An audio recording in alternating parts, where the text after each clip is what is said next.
The Dune series is a touchstone for anybody who likes science fiction. The worlds are so rich, they're so developed, each one has its own unique beauty.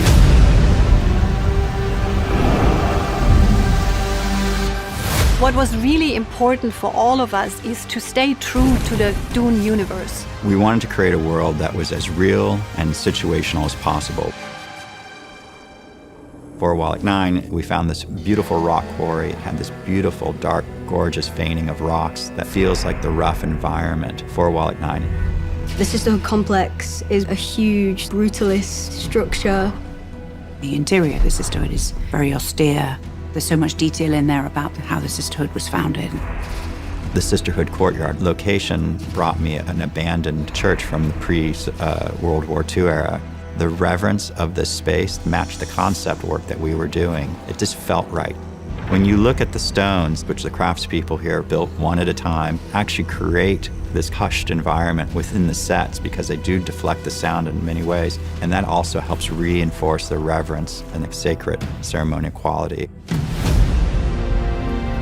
In designing Seleucia Secundus, I really wanted to juxtapose this world to the world of Arrakis. If water is a commodity on Arrakis, I wanted it to be in such abundance that it was almost carelessly and richly available. In creating the Carino Palace, I really went back to Greco-Roman architecture, and I looked at the proportions of many of the classical buildings and the way that they were built. We found an abandoned shopping mall that was 3 stories with a beautiful rotunda, and we were able to basically put our artificial walls and use that building as a skeletal system that we then clad with our palace architecture. Every time I see a new set, the detail is amazing, and the craftsmanship is second to none.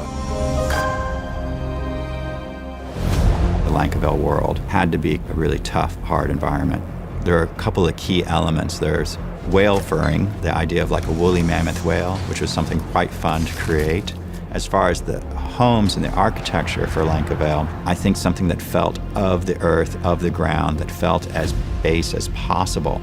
We found some basalt caves that were carved into the hillsides here, and we were able to rebuild some of those and cover some of the stone and create this kind of natural built environment. For Caladan, we created these hunting lodges or cabins, and we wanted to just kind of give it just a little bit of a sci-fi vibe, but again, feel like something that you could see and believe in nature. It had this incredibly dramatic terrain. One of the challenges of shooting all those sequences was that we were never on flat land. So we'd have to figure out ways of shooting that were kind of inventive. It was a great location, though. We've built some really wonderful, fantastic, huge sets and some wonderful worlds. The process is one of the most satisfying aspects of this show. The fact that we were able to really develop this world is what has really been exciting.